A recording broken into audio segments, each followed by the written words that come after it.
Harold Frederick Shipman was born on January 14th of 1946 on a council estate in the English city of Nottingham. His parents were both devout Methodist Christians, while his father earned a living driving trucks for various shipping companies. In school, Harold proved himself a promising athlete, but when he was just 17 years old, he received some terrible, life-changing news. His mother had cancer, and it was terminal. Over the next several months, as his mother entered the final stages of her battle with the disease, a young Harold would watch as her doctors gave her morphine to ease her pain. It was the only thing that gave her any relief, and she remained in an almost serene and blissful state until her eventual death on June 21st of 1963. It's very possible this experience influenced Harold's choice of undergraduate subject, as he went on to study medicine at the University of Leeds before graduating in 1970. But it's possible that the experience also influenced him to make another choice, much later in life, that made his name a synonym for a terrifying variety of medical malpractice. In 1974, Dr. Shipman found employment as a general practitioner in Todmorden, a small town around 17 miles northeast of Manchester. But the following year, he was caught up in his first and much lesser-known scandal. It was discovered that Shipman had been forging medical prescriptions for the drug pethidine, and that all evidence suggested that it was for personal use. Pethidine is an opioid pain relief medicine that was once widely used, but has since been superseded by newer and safer options. Yet, like any opioid-based painkiller, overconsumption can lead to tantalizing highs, as well as astonishing lows. It makes for grim consideration that one of Shipman's motives for taking the drug was to experience the same sensation his mother had, one of being comfortably numb and at complete peace. Yet when his drug abuse was discovered, it almost ended his career. After pleading his case to the medical tribunal tasked with deciding his punishment, Shipman was shown an unusual amount of mercy. Instead of being prosecuted, or at the very minimum, barred from practicing medicine, Dr. Shipman was given mandatory counseling, fined £600, and then allowed to continue on his way. In 1977, he moved to Hyde, a much larger town on the outskirts of Manchester, and resumed practicing medicine at the town's Donnybrook Medical Center. By 1993, Dr. Shipman had saved up enough money to open his very own doctor's surgery, and did so at number 21 Market Street on Hyde's main thoroughfare. As you can imagine, being one of Hyde's only local doctors made Shipman a revered member of the community, and the vast majority of his patients spoke only of his gentle demeanor and calming disposition. But as the years went by, certain members of the community began to notice a disturbing pattern regarding the health of Dr. Shipman's patients. In March of 1998, Southern Manchester's top coroner received a call from a Dr. Linda Reynolds, who was employed at a medical practice just across the street from the one Dr. Shipman owned. She told the coroner that she'd noticed an unusually high death rate among Dr. Shipman's patients, specifically among elderly women. Just over a month later, Greater Manchester Police questioned Dr. Shipman in connection with the deaths, but found nothing suspicious regarding his behavior. To those who knew him, Dr. Shipman was nothing short of an angel, a man who took the time to visit his patients at home to ensure the highest quality of both care and comfort. He soothed the pain of dozens of kind-hearted elderly women, and he had a plethora of character witnesses on hand to testify to that. After a lengthy investigation, the charges against Shipman were dropped and he was free to continue practicing medicine. But Linda Reynolds wasn't the only person to notice unusual circumstances surrounding the death of Dr. Shipman's patients. On June 24th of 1998, the former mayor of Hyde, Kathleen Grundy, was found dead in her home. She appeared to have passed away peacefully in her sleep, and at first, there was nothing remotely suspicious about her death. Yet when her daughter, Angela, read over her mother's last will and testament, she was stunned. Her mother, with whom she'd shared a very close relationship with over the years, had failed to leave her a single penny, whereas Dr. Shipman had been bequeathed the lump sum of 386,000 pounds. Despite his brush with scandal, Dr. Shipman was still a much-loved member of the community by that point. But Kathleen Grundy didn't love her doctor more than she loved her own daughter, so Angela was deeply and immediately suspicious. So, on the advice of a friend, Angela approached Greater Manchester Police and asked them to investigate. Having already questioned Dr. Shipman on suspicion of medical malpractice, the police moved quickly to authorize the exhumation of Kathleen Grundy's body. Then, following a lengthy analysis, medical examiners made a shocking discovery. Kathleen's corpse contained trace amounts of diamorphine, more commonly known as heroin. When Shipman was asked about this, he claimed Kathleen had been a secret addict for most of her life, and showed them a digital copy of her medical records which showed that that was the case. However, upon closer analysis, one of the officers noticed something glaringly inconsistent regarding the records. Most of the entries had first been composed long before Kathleen passed away, but many of them appeared to have been edited in the days following her death. Armed with clear evidence of Shipman's foul play, he was arrested under suspicion of murder on September 7th of 1998. When the police searched his address, they recovered a typewriter, and after careful analysis, determined that it had been used to forge Kathleen Grundy's will. Once that was clear, they had just about all the evidence they needed to prove Shipman was guilty in a court of law. The only question was, how many other women had he killed? In the months leading up to his trial, police trawled through Shipman's patient records, isolating any who appeared to have suddenly passed away.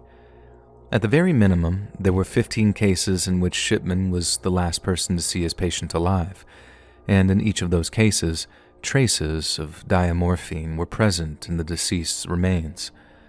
But as the investigation continued, investigators made a horrifying discovery. By the time police officers had finished analyzing Shipman's patient records, they had their 15 so-called sample cases, but the real number of victims was anywhere between 20 and 150. When Dr. Harold Shipman's trial began on October 5th of 1999, police had chosen to focus exclusively on their 15 definite victims, whose cause of death were lethal injections of diamorphine between the years of 1995 and 1998. The court heard how police discovered a very distinct pattern of perfectly healthy patients dying suddenly while under Dr. Shipman's care, and how he'd cover his tracks by falsifying their medical records following their demise. It was an airtight case, and on January 31st of the year 2000, Shipman was found guilty on all 15 counts of murder and 1 count of forgery. He was given a whole life tariff, meaning that he'll spend the remainder of his natural life behind bars. Shipman protested his innocence throughout the trial and disputed the legitimacy of the scientific evidence brought forth by the prosecution. Shipman's wife, Prim Rose, also professed her belief that her husband was innocent, even following the unanimous convictions. But as time went by, her opinion of her husband began to change. During the summer of 2002, a senior West Yorkshire police detective announced the results of an 18-month inquiry into the murders of Dr. Harold Shipman. Investigators had originally suspected him of murdering 1 elderly woman for monetary gain. Then it was 5 elderly women, then 10, then 20. Prior to his trial, that number had ballooned to approximately 150. But Detective Chris Gregg declared that following an intensive investigation, the number of victims was, at the very least, 218. The inquiry also concluded that Shipman stole around 10,000 pounds worth of jewelry, and they learned of that when they found every single piece stashed away in his garage. Shipman had presented many of them as gifts to his wife, then kept the rest as grim trophies of his sickening endeavors.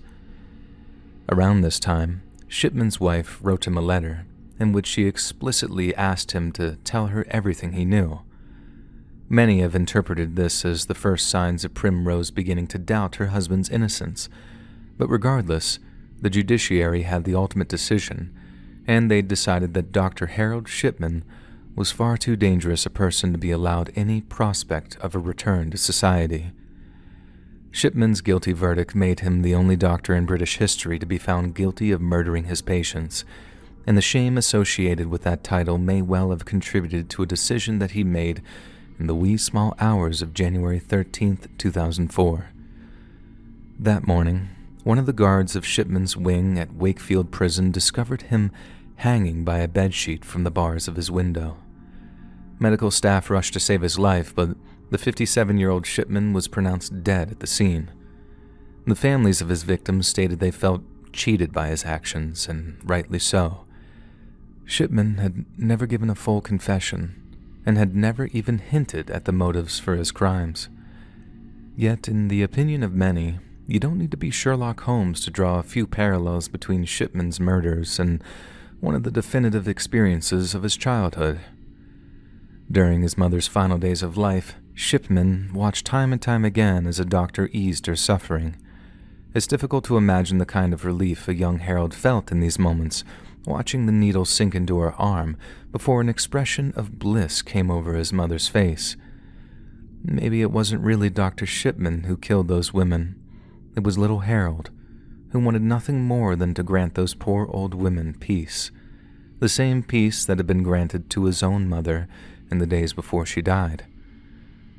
A memorial garden to Shipman's victims, called the Garden of Tranquility, opened in Hyde Park, Hyde, on July 30th, 2005. At its opening, Tameside counselor Joe Kitchen stated, "A garden like this gives us the chance to say goodbye to our loved ones, which we sadly didn't have the opportunity to do at the time because they were taken away from us by someone who should have known better."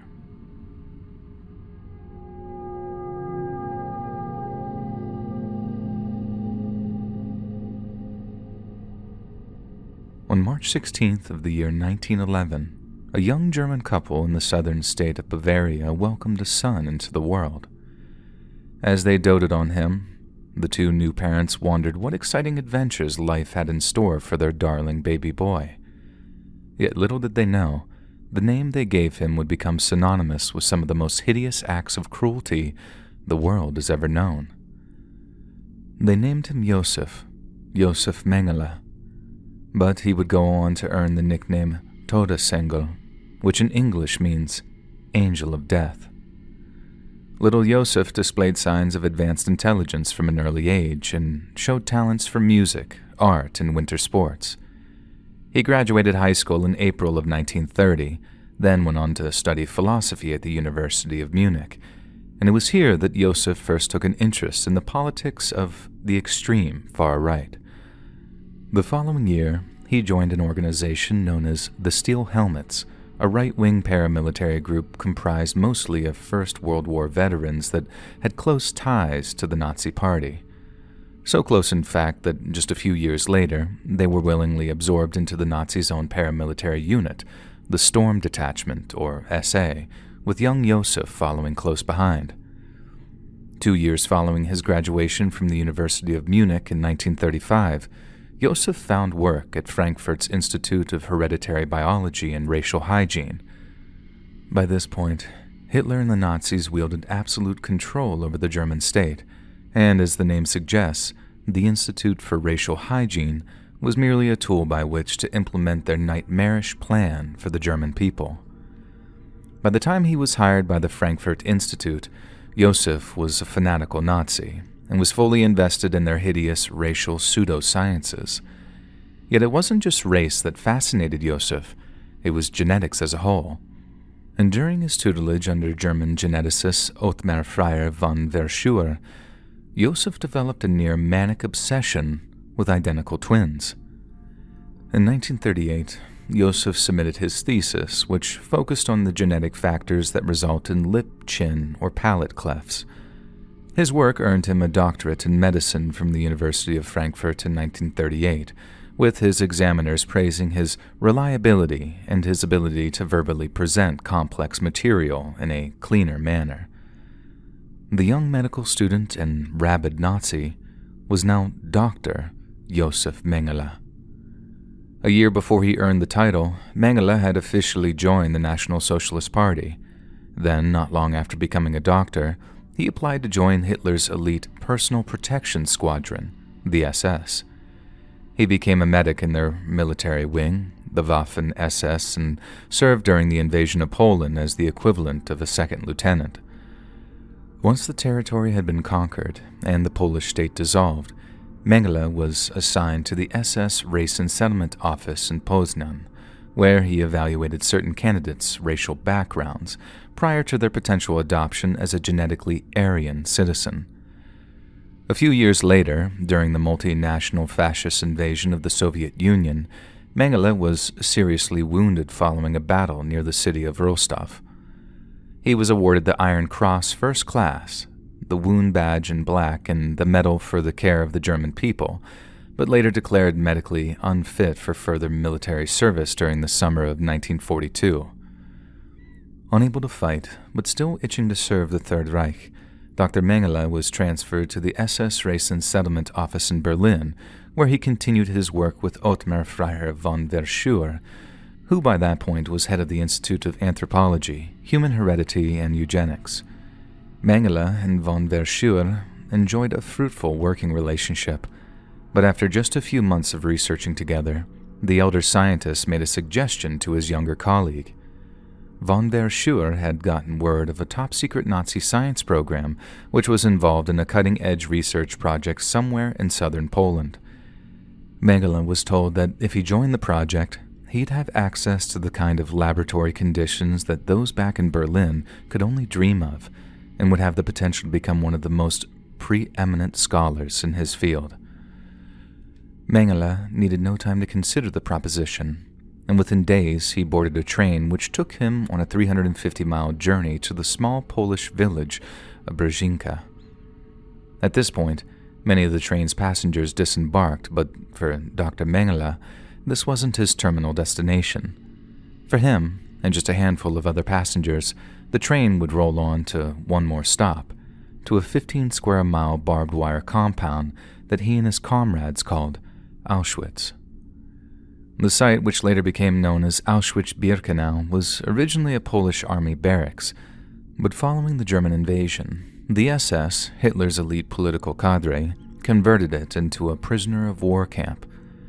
The camp's original inmates were Polish soldiers, but as time went on, more and more political prisoners were sent to the camp, along with German criminals brought into function as brutally sadistic prefects. The first executions by gassing took place in August of 1941, which served as a successful dry run for the industrial-scale horrors that would follow. Construction of a larger sister camp began the following month, hence the name Auschwitz II, and then over the next 2 years, 1.3 million people were imprisoned there, while just over 1 million of them would be murdered for things as arbitrary as the circumstances of their birth or who they were attracted to. Millions were gassed, but an unfathomable number also lost their lives to starvation, disease, or summary executions. Others were killed during sickening medical experiments, many of which were led by none other than Dr. Josef Mengele himself. While Auschwitz was operational, it functioned as both a labor camp and a death camp. But this forced the camp's functionaries to divide them into 2 categories upon their arrival: those that could work, and those that would be murdered. Of those declared unfit for work, around 75% of them were women, children, and the elderly. The vast majority of these people would be gassed just hours following their arrival, but some were selected for what is arguably an even more sinister purpose: medical experimentation. Upon his arrival at the camp in 1943, Dr. Mengele was appointed physician of the portion of the camp which housed Romani prisoners. One of his deputies was to evaluate the recovery process of any sick prisoners, and if Dr. Mengele decided that they weren't recovering fast enough, they'd be dumped into the gas chambers with the next shipment of the condemned. Dr. Mengele also took part in the process by which workers would be separated from the condemned. But unlike most other SS doctors who supposedly viewed selections as one of their most stressful and unpleasant duties, Dr. Mengele relished the opportunity to play God, and could often be seen smiling or whistling before or after the process. Yet perhaps one of the reasons Dr. Mengele enjoyed selection so much was that it provided him with a vast selection of human guinea pigs. As we've already discussed, Mengele was particularly fascinated with identical twins and triplets, and it's commonly believed that it stemmed from his desire to swell Germany's population.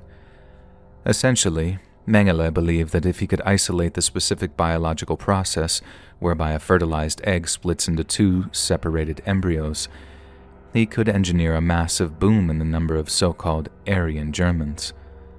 Blonde-haired, blue-eyed mothers could undergo a treatment whereby their single Aryan baby would become two Aryan babies, exploding Germany's population growth by up to 200% over the course of a single generation. Dr. Mengele's theories so impressed the higher-ups that he received hundreds of thousands of Reichsmarks in funding, and he was even granted his own personal laboratory located in one of Auschwitz's crematorium compounds. Unlike the majority of the camp's victims, Mengele's test subjects were relatively well-fed and were housed in comparative luxury.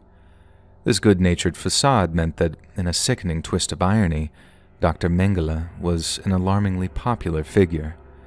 He often gave out candy to the camp's children, who either out of affection or trepidation referred to him as Uncle Josef. He was capable of being so kind to the children, said one of Mengele's former colleagues. He'd bring them sweets, he'd learn their names. It was like he really cared about them. Then the next minute, he was picking them out to be sent to the crematorium. Whenever he performed tests on twins, Dr. Mengele oversaw weekly physicals to ensure that they were at peak health before beginning the experiments. It's also important to note that Mengele rarely experimented on both twins at the same time, as one child could serve as the test subject while the other played the part of the control subject. These experiments included things like amputating healthy limbs to see if one twin felt the pain of the other, deliberately infecting them with diseases such as typhus to see how each twin reacted, or transferring the blood of one twin into another in order to trigger an antibody response. Hundreds of children died during the procedures, and even those who survived were eventually executed and dissected for the benefit of comparative post-mortem reports. On one occasion, Mengele murdered 7 pairs of identical twins within minutes of each other by injecting chloroform directly into their hearts. On another, he surgically removed the healthy kidney of a Polish prisoner of war. Then, during what should have been a period of recuperation, Mengele forced the prisoner to perform hard labor without painkillers in order to observe the physiological effects of the man's unimaginable suffering. Other twins were surgically attached to one another in a sickening attempt to create sets of conjoined siblings. Mengele also injected chemicals into his victims' eyes in attempts to artificially change their eye color, and sometimes forced them to undergo unnecessary drug and X-ray treatments for the purpose of recording the results. As covered earlier, the human experimentation that occurred in Auschwitz was a highly classified Nazi military secret, resulting in the utmost security measures being enforced to ensure that it remained classified. For the prisoners, this meant that when their time as a human test subject came to an end, they were almost immediately put to death. The monsters of the SS could not risk their enemies discovering the full extent of their crimes against humanity, and dead children tell no tales. When Dr. Mengele commenced his horrifying experiments, Nazi Germany was still confident that it would win the war. However, by January of 1945, the Nazis were looking at a very different outcome. France had been liberated, Italy had been knocked out of the war, and the Soviets were pouring through Eastern Europe using their vast manpower to outpace the Western Allies in their bloodthirsty quest for revenge against the German invader.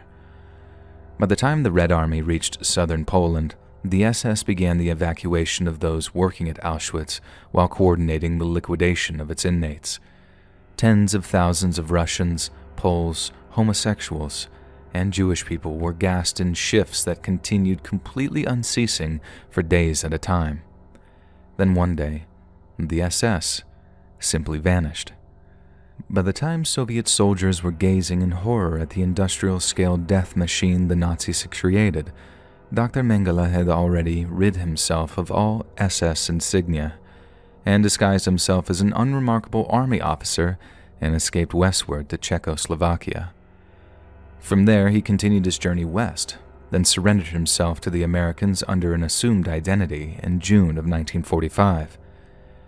Many members of the SS had their blood type tattooed on their inner bicep, and were thus easy to identify as belonging to the hated Schutzstaffel. For some reason, Dr. Mengele did not have this tattoo, and, owing to the general disorganization of the Allies' denazification process, was able to remain undetected. He was eventually released just a month later and obtained false identity papers under the name Fritz Hollmann. Incredibly, Mengele then traveled back to Soviet-occupied Poland, sought out the paper trail which implicated him in the Nazis' crimes against humanity, and almost completely destroyed them. He remained undetected until 1949, when his fear of discovery led him to flee to Argentina under the identity of a Bavarian farmhand named Helmut Gregor. In the Argentine capital of Buenos Aires, Dr. Mengele found work as a carpenter while staying in a quaint suburban boarding house. Incredibly, he became so comfortable living in Argentina that he became a salesman representative for his family's farm equipment company, Carl Mengele and Sons. Files released by the Argentine government in 1992 indicate that Mengele may have practiced medicine without a license while living in Buenos Aires, including performing abortions. Then, in 1956, Mengele managed to obtain a copy of his original birth certificate, then used it to apply for an Argentine passport in his original name. Once he was able to travel internationally, Mengele made an emotional pilgrimage to the nation of his birth and met with his widowed sister-in-law, Martha, before spending a week in his hometown of Günzburg in Bavaria. He also had a tearful reunion with his only son, Rolf, albeit under the impression that Mengele was his paternal uncle and not, in fact, his father. After returning to South America in September of 1956, Mengele was so confident that he'd gotten away with his crimes that he dropped his forged identities and began living out in the open. He was soon followed by his sister-in-law, as well as her son, and the trio began living together in Mengele's Buenos Aires home. Mengele and Martha married in 1958, and for a while, the future seemed bright. But after being charged with practicing medicine without a license, Mengele began to worry that his Nazi past was about to catch up with him. He relocated his new family to Paraguay and was granted citizenship shortly afterwards under the name Josef Mengele. He made trips to Argentina on several occasions to settle his business affairs and visit his family. Then slowly but surely, he began to feel comfortable again. But little did he know, the gears of justice had been in motion for a long, long time, and his masquerading as an innocent man was drawing short. Back in the 1940s, during the now infamous Nuremberg trials, Mengele's name had been mentioned several times during the proceedings. However, since he'd completely slipped through their Nazi dragnet, those responsible for his apprehension had assumed that he was dead. This was also down to the fact that Mengele's relatives, back in his Bavarian hometown, had also reported that Josef had been killed in action during the frantic Soviet advance. However, while performing research in West Germany, two dedicated Nazi hunters made an intriguing discovery. If Dr. Josef Mengele was killed during the final days of World War II, why was his name on a set of Argentinian divorce papers dated after the cessation of hostilities? Convinced he'd foiled the escape of a genuine Nazi war criminal, Langbein pressured the West German authorities to begin extradition proceedings within Argentina, and an arrest warrant was issued on June 5th of 1959. Langbein was as shocked as he was delighted when Argentina openly admitted to harboring Dr. Mengele, yet was disappointed to hear that he'd absconded to Paraguay. Frustrated with the lack of South American cooperation, Langbein informed the Israeli intelligence agency, the Mossad, that he suspected Mengele to be living on a farm in rural Paraguay, somewhere near the border with Argentina. The following summer, in May of 1960, Mossad's chief hoped to bag Mengele in the same operation that saw Nazi official Adolf Eichmann brought to justice. Yet unlike Eichmann, Mengele proved much harder to track. He stayed one step ahead of his pursuers and contacted a secretive cell of Nazi sympathizers in Brazil, who smuggled him into the country towards the end of the year. Whilst in Brazil, Mengele met a pair of Hungarian expats who paid him to manage their coffee and cattle farms in a place called Sierra Negra. The Hungarians were initially unaware of his identity and attempted to evict him once they learned of his past. But Mengele and his Nazi friends essentially blackmailed the couple and threatened to implicate them in the plot to hide him in the event of his apprehension. Mossad called off the hunt for Mengele in 1962, and he lived a somewhat nomadic lifestyle as an unrepentant Nazi until his death 10 years later. Mengele had been swimming in the coastal waters of the Bertioga beach resort when he suffered a stroke and drowned. In a perverse twist of irony, the man who'd spent a large portion of his life ensuring the final moments of millions were fraught with pain and suffering spent his final hours in relative peace, enjoying the comfort and luxury of sun, sea, and sand. Years later, in February of 1985, the mystery behind Mengele's whereabouts gained a great deal of public interest when a mock trial for him was held in Jerusalem. The trial prompted the Western Allies to mount a huge coordinated search effort, one that aimed to bring Mengele back to Germany, either dead or alive. This led to a raid on the home of Hans Sedlmayr, a lifelong friend of Dr. Mengele, whereby a coded address book was recovered. Investigators also found copies of letters written by Mengele, many of which gave clues to his whereabouts in South America, but it was through the address book that they were able to locate Mengele's grave. On June 6th of 1985, the 41st anniversary of the D-Day landings, representatives of the U.S., Israel, and West Germany convened at a small cemetery in the Brazilian state of São Paulo. There, they sought to exhume the corpse of a man they believed to be none other than the angel of death himself, Dr. Josef Rudolf Mengele. It took 7 years, but in 1992, DNA testing proved beyond all doubt that the corpse belonged to Mengele. However, in what seemed to be one final display of defiance, Mengele's surviving relatives refused to allow his corpse to be expatriated from Brazil to his native Germany. Instead, Mengele's skeleton is stored at the São Paulo Institute for Forensic Medicine, where it's used as an educational aid during forensic medicine courses. In a way, it seems apt that a man who conducted human experimentation is now himself a tool for education.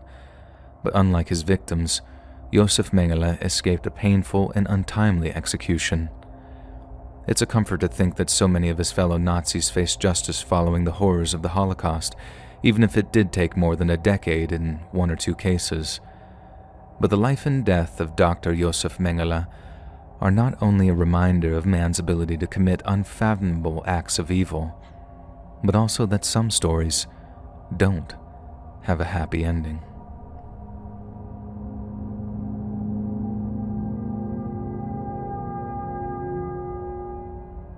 On January 4th of 1990, an accounts clerk from the English county of Herefordshire went into labor following her first pregnancy. After being rushed to the county hospital, the birth was a difficult one, and if it wasn't for the tireless efforts of the doctors and nurses, the woman's newborn daughter might not have survived. As years passed, the mother often told her child of the difficult birth, how they both owed a great debt to the National Health Service, and how the nurses that tended to her were akin to angels. Such stories instilled the young woman with a huge respect for medical professionals, and from a very early age, she aspired to become one. Everything she did was geared towards that ultimate goal of becoming a nurse, a close friend later said. But somewhere along the way, our aspiring nurse's benevolence became corrupted. This is the story of Lucy Letby. Following her graduation from Hereford Sixth Form College, Lucy pursued a nursing degree at the University of Chester.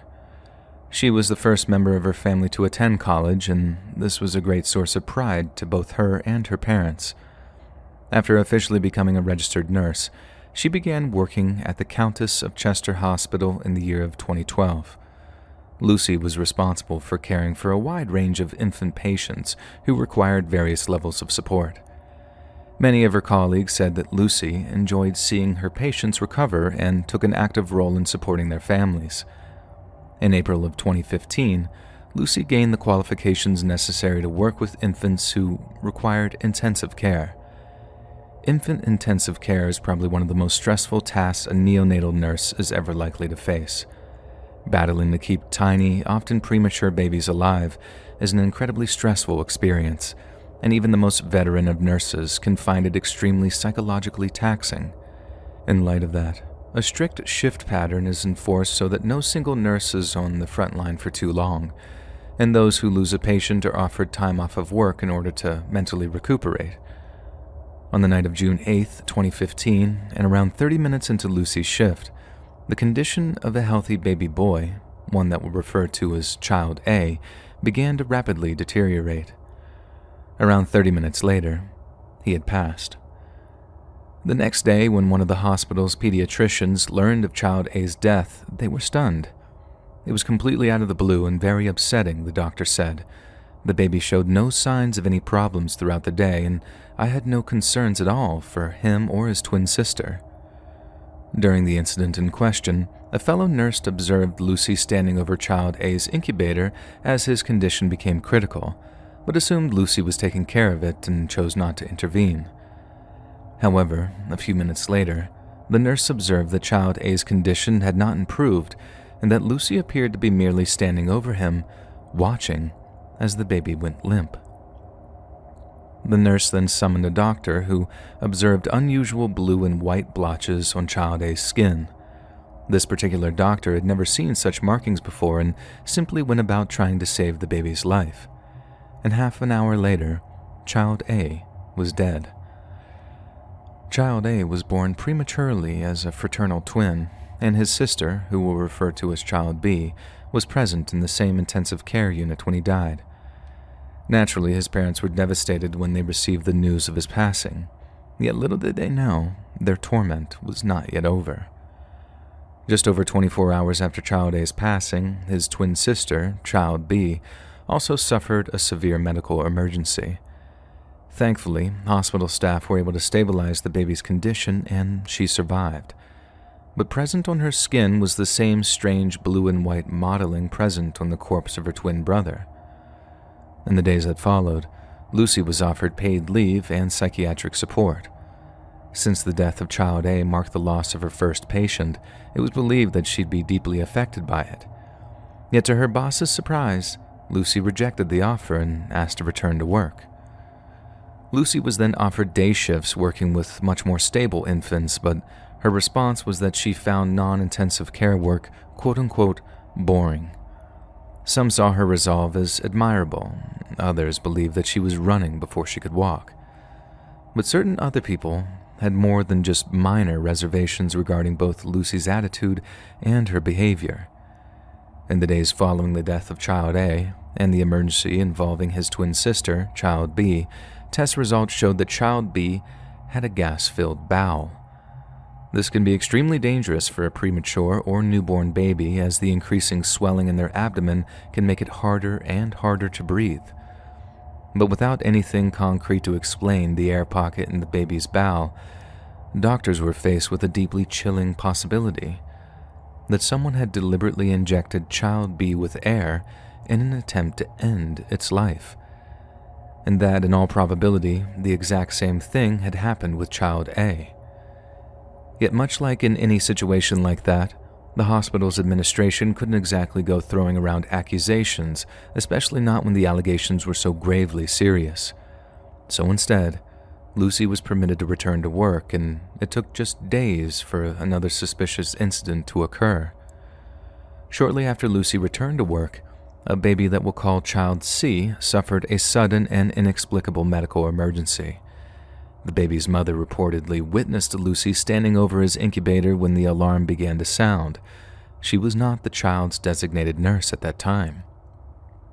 Less than an hour later, Child C had passed away, and his parents were taken to the hospital's family room to be comforted by the designated care team.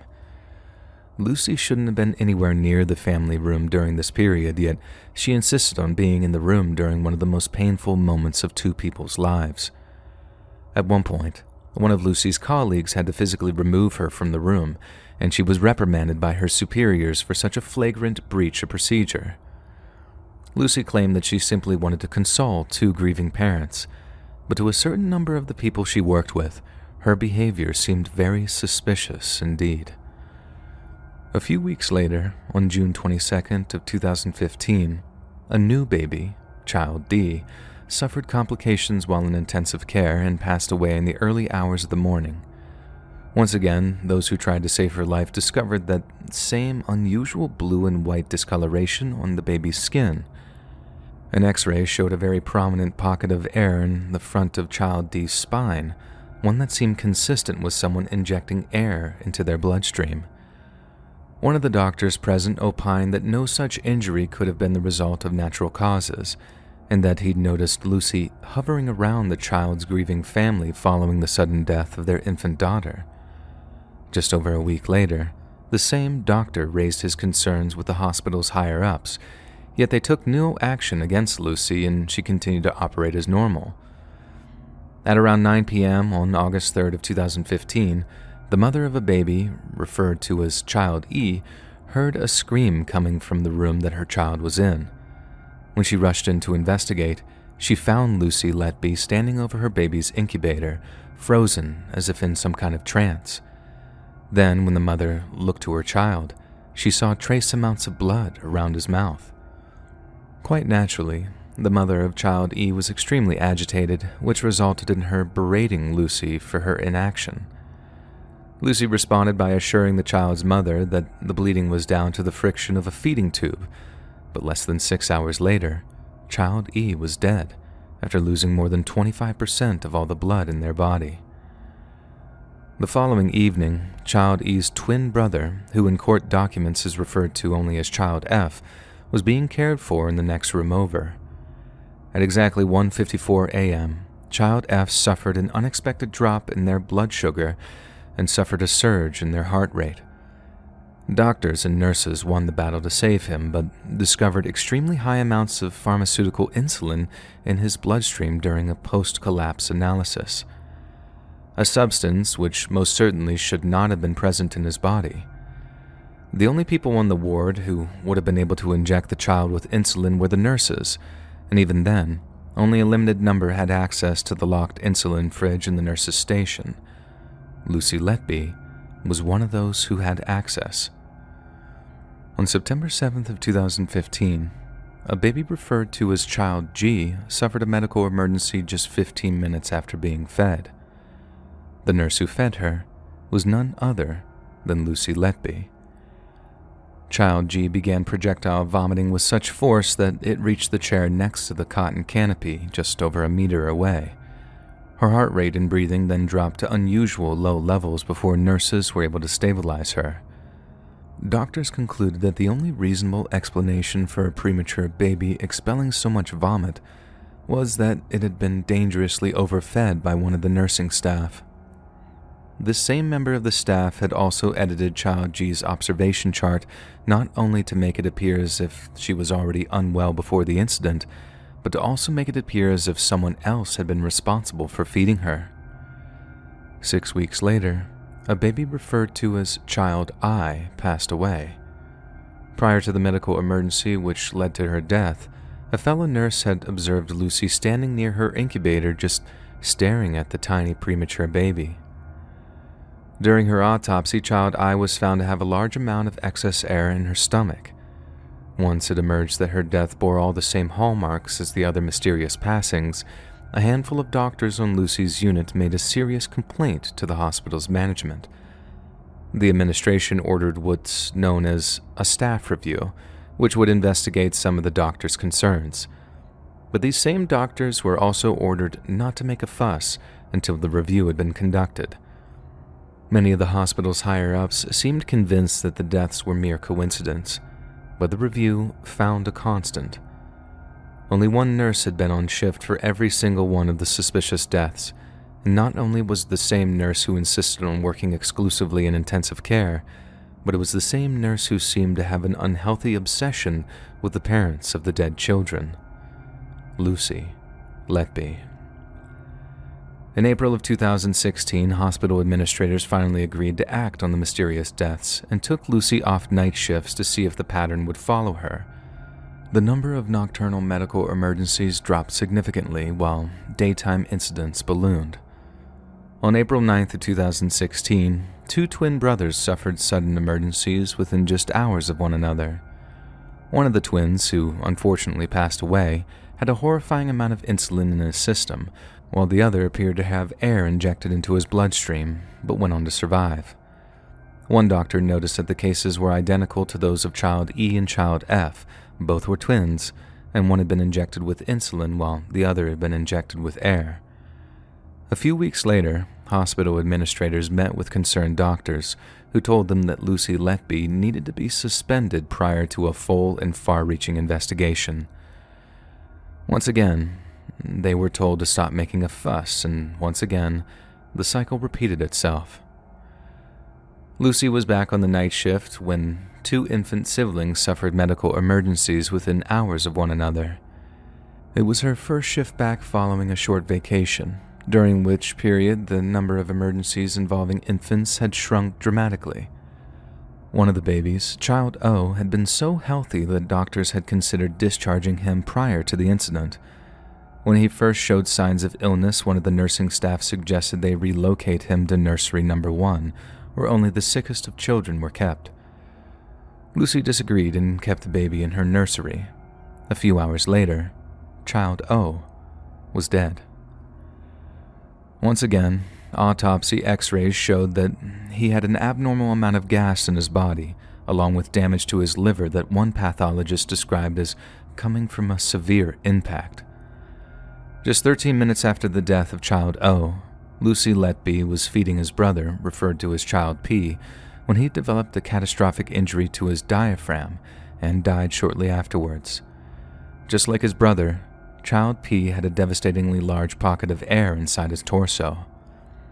Some have referred to these two deaths as the tipping point in the ongoing ordeal, the moment with both administrators and consultants alike realized that drastic action had to be taken. Lucy was now seen as a mortal danger to the babies in her care. She was removed from nursing duties and then placed in a purely clerical role until a thorough investigation could be carried out. But before investigators could even put pen to paper, Lucy filed a serious grievance with the hospital's board. Shockingly, in early 2017, Lucy's complaint was upheld by the board, who determined her removal from the neonatal ward was, and I quote, orchestrated, with no hard evidence. One executive called the entire thing a witch hunt and suggested they protect Lucy from these allegations prior to her immediate return to work. The hospital then turned on the doctor who had been Lucy's most vocal critic, Dr. Ravi Jayaram, and forced him to write her a letter of apology. He was warned that if he brought the issue up again, he would face serious repercussions. Dr. Jayaram had been silenced, but his colleagues had not, and they persisted in their complaints until finally, in March of 2017, the top neonatal nurse in the entire region stepped in to give her recommendations. She was under no doubt whatsoever that something rotten was occurring in the neonatal wards of the Countess of Chester Hospital, and that the police should have been formally notified long, long ago. 6 days before Lucy was due to return to work, hospital administrators met with officers at the Cheshire Constabulary, stating that they did so in order to seek assurances that enable us to rule out unnatural causes of death. The subsequent investigation, nicknamed Operation Hummingbird, sought to determine if the infant deaths were indeed caused by deliberate harm, or if they'd simply been part of an unfortunate but entirely natural chain of events. The investigation took just over a year, but on July 3rd of 2018, Lucy was arrested on suspicion of 8 counts of murder and 6 counts of attempted murder. The following year, she was rearrested with the number of attempted murders being raised to 9. The final arrest came in November of 2020, by which time police had accumulated around 20,000 individual pieces of evidence. Lucy was placed on an interim suspension by the Nursing and Midwifery Council, then simply waited to be informed of her trial date. On October 10th of 2022, Lucy pleaded not guilty to all 7 counts of murder and all 15 counts of attempted murder, blaming the deaths on poor hospital hygiene and low staffing levels. The Crown Prosecution Service painted Letby as a constant malevolent presence on the hospital's neonatal wards, and that she'd abused not only her authority, but also the trust of her patients. The court heard that a child's mother once interrupted Lucy, who was in the process of murdering her child. When she raised a fuss, Lucy told the mother, "Trust me, I'm a nurse."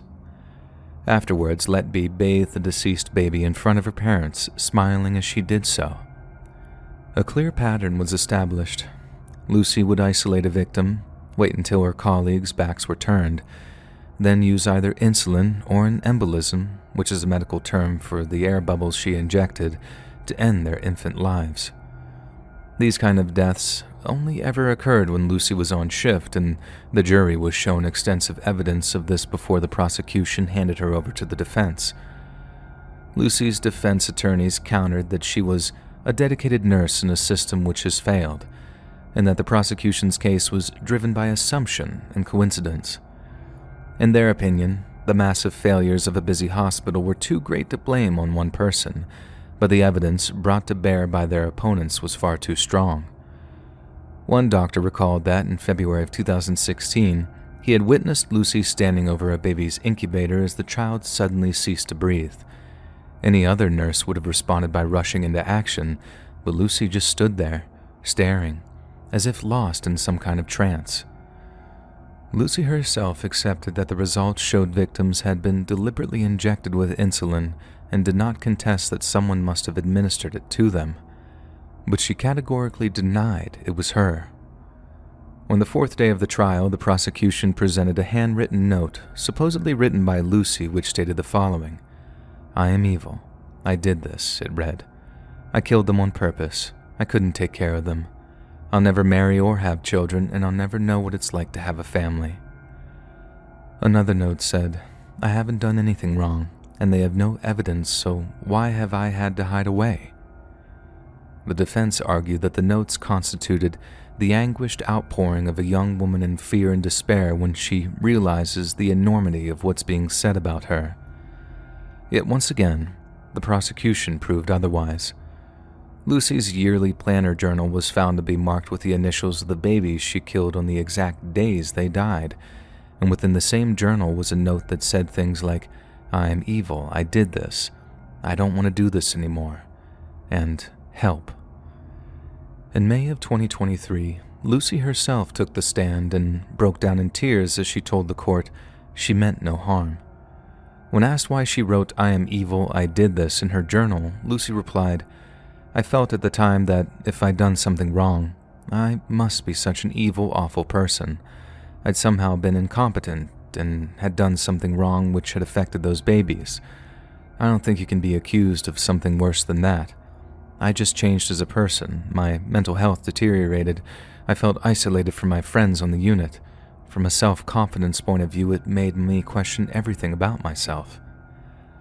The prosecution noted that Lucy only ever teared up when she was talking about herself and the hardships she was facing as a result of the accusations. Yet when referring to the children she'd allegedly murdered, she was chillingly calm in the face of intense questioning. Following a lengthy period of deliberation, the jury's verdict was returned on August 18th of 2023. They found Lucy guilty on all 7 counts of murder, making her the most prolific serial killer of children in modern British history. 3 days later, she was sentenced to life imprisonment with a whole life order, the most severe sentence possible under English law. It made Lucy only the 4th woman in UK legal history to receive such a sentence. During the trial, the prosecution suggested several possible motives that might drive Lucy to kill infants.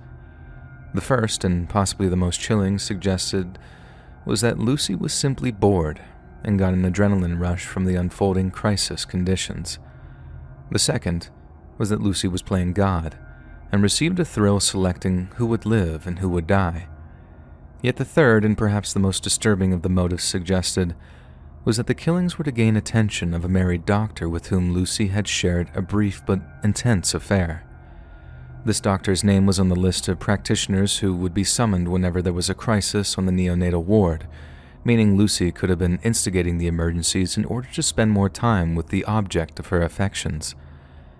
She denied that this was the case, but when this very same doctor took the stand to give evidence against her, Lucy attempted to leave the courtroom without permission.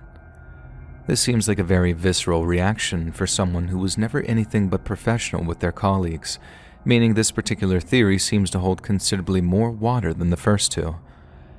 Despite such a wealth of evidence, there are many who are vocal in their belief that Lucy is innocent, and in September of 2023, they celebrated the news that the Crown Prosecution Service is considering a retrial on one of Lucy's counts of attempted murder. A provisional date of June 10, 2024 has been set, but no trial will go ahead until judges decide to allow appeals on all of Lucy's current convictions. Until then, we're only left to wonder. Could it be that a young woman who's dreamed of helping others since she was a little girl has been caught up in a nightmarishly unfortunate sequence of events that implicate her purely by circumstance? Or is there another Lucy Letby, one we've only seen a glimpse of, who inflicted pain on the most innocent and defenseless amongst us and enjoyed it?